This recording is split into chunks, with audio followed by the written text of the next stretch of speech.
Hey, welcome back. So that's going to conclude our 9-part series when it comes to how to cut and decode with our various key cutting machines. So this is going to be like the 10th video. This is kind of like a recap of what we've kind of learned, kind of going into the next transition of courses, I guess, when it comes to doing auto key locksmith things. So let's kind of go down and kind of look at stuff that people have kind of asked questions about during this video series, and then I've seen in the past. So the biggest thing is, one, what machine should I use when it comes to my business or my locksmith business? And again, this is an open discussion, open forum, and it depends on what you need to do. So for example, if you're doing a lot of American vehicles, Silca and the Gymkhana with the U-jaw would be great. But say if you're focused on like a lot of Volkswagens, I'm not really doing that. You can get the Gymkhana and a V-jaw for Volkswagen. I believe it does some Volvo and some BMWs. Cool. But say if you're like, hey, I don't want to get that, I want to get anything. There's a lot of other machines out there. It kind of depends on what you're looking to do. So like the X-Horse, the Condor, the Dolphin, things like that. There's a whole bunch of different things out there. Depends on what you're looking to do. You can still use like what we covered in these videos to still apply and use that to learn how to do the decoding, how to do like the manual cutting, stuff like that. So that's going to be one big question. It just depends on you. Depends on your budget, what you're focused on. For me, like looking online, I see a lot of people super niche when it comes to like the BMWs, Mercedes and stuff like that, but they don't touch anything else because that's like a full-time thing. And then you have other people that focus on like just Fords and Toyotas, but they don't touch any European. So it depends on what you're doing. So to answer that question, it's kind of a neutral. It just depends on what you're looking to do. Another question would be, what type of key? How do I know what machine or anything? Not depend on the wear or like the factors like that, but just like, I guess for example, when you look at the Hyundai or the Kias, there's so many different options when it comes to like the edge cut Hyundais, like the older ones, like the 2005, 2004s and stuff like that. And then you have high security cuts. And then you have the offset cuts. So that's where you kind of want to know your inventory. You want to know, hey, if the customer walks up with this key, can I cut that key? And do I have the inventory? Instead of promising, saying, yeah, I can do that, and then you can't cut it.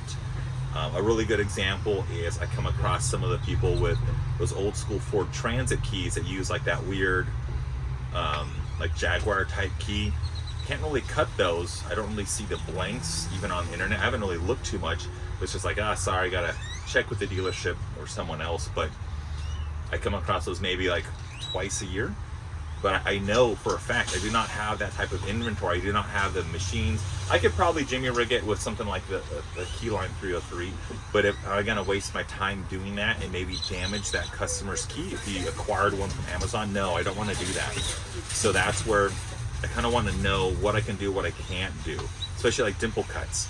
Technically, if you need to do dimple keys, you can do that on the Keyline 303. Just change out the bits, pretty straightforward. But I've encountered one person ever asking about that when it comes to, I think it was like a Nissan or Infiniti insert. I'm not really gonna spend a lot of money on the bits and stuff like that for that. So that's where you want to kind of know your inventory, what you can do, what you can't do. And also when you think about that, when you know your inventory and what you can do, it's going to boost your confidence. So now you're going to be more confident talking to the customers like, yeah, I can do this. It's going to take like 3 minutes. Like, oh, wow, cool, thanks. Compared to like, let me call someone, and you're not looking confident. It's like, wait a minute, why should I be talking to this person to like work on my vehicle? What if they make a mistake? What if they break something? I'm so scared. And they're going to back away from that sale, and you're going to lose that sale. So that's where knowing the machines and knowing what you have is going to boost your confidence. It's going to make you far more, I guess, advantageous in the field compared to like what you were like maybe 3 months ago, 2 months ago, who knows?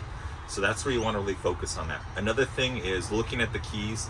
And I was talking to one of my members, my team members, where it's like, what key works, what key doesn't work in like the Gymkhana. And some keys have shoulders, some keys don't. Sometimes it'll tell you, hey, remove the shoulder stop. Sometimes it doesn't based on the manufacturer because they make a straight or shoulder option, depends on OEM or aftermarket, things like that. the biggest thing is make sure before you do anything, it's correct when it comes to like the orientation, the calibration. Make sure it's secure. You don't want to have a key that's loose and flies out. It's not going to damage you or hurt you because you're holding and safety glasses, but it's going to be jarring. It's going to be shocking. You don't want to do that. Or worst case, you have the wrong key in here, like a GMP 750, and it's not secured correctly based on the orientation and based on your lack of paying attention.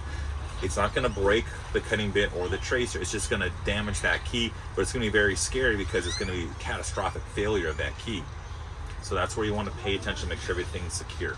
So that's going to be kind of like the three biggest questions that I got in the email, and then also like the common trend, and that kind of makes sense. So I'm assuming you would kind of agree with that as well.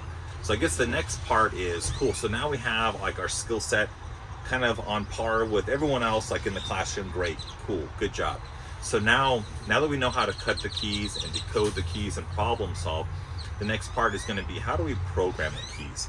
There's a lot of different vehicles out there, different tools, things like that. I don't really want to make 1,000 videos because there's so many other videos out there from like Advanced Diagnostics. They're really good. I put their videos in some of my videos for like the crisscross. Really good, like when they have that TIS bypass for like those new Toyotas, stuff like that. But what if you don't have that, or what if you have this programmer or that programmer? So there's a lot of different things out there. I would say check out I guess the videos on my channel. I use the Smart Pro, I use the Bacon, which is pretty cool. It's pretty affordable, and it's very user friendly, even though it's an analog, it's not touchscreen. The Altel K100, and then probably by the time you see this video, I'll have that new Altel 508, so that's pretty cool. And then I use X-Horse, so I would say watch those videos and you can see in how I problem solve and do this. Sometimes this doesn't work and that works, so that's gonna be another thing. Also, I have like an extensive video with the SOP for like all the inventory. I have the procedures when it comes to you program this, or you try this, or you do this first. So one, you're saving time and money, but also you're not damaging inventory in case it doesn't work. So I would say check out those videos. I'll put them in the links, descriptions down below. So that's kind of the next segue. But unless you guys want like a huge video class like that for like the programming stuff, let me know. I'll do my best to help you. But again, when it gets into that, there's going to be like 3 times amount of programmers out there. So they are kind of similar. I just don't want to be like, I guess, pigeonholed into one type of programmer that only appeals to this group, but excluding that group, and vice versa, if that makes sense. So what I have currently should be okay to give you that information and stuff like that. But other than that, that's it for our 9-part video series on how to cut and decode with these machines. And this video is just like a recap. But again, if you have any questions or comments, comment below, or you can send me an email and we can continue working together if you need my help. Other than that, have a great day, and thanks again for participating in this. I learned a lot, explaining and kind of going back over the details. Hopefully you learned a lot and you're able to share or take one little bit of information and make yourself 1% better. So at the end of the day, I'm better, you're better, we're all better, and as a whole, we all just look better when it comes to the Locksmith community, like in a little bubble like this. So people on the outside like, wow, cool, that person really helped me on the side of the road, or if I need extra key, things like that. So that's gonna be a really cool thing, and I feel good for helping, and I'm assuming you feel good for helping people in your profession as well. Other than that, have a great day, and I will see you next time on the videos I make. And yeah, have a great day. See ya. Bye.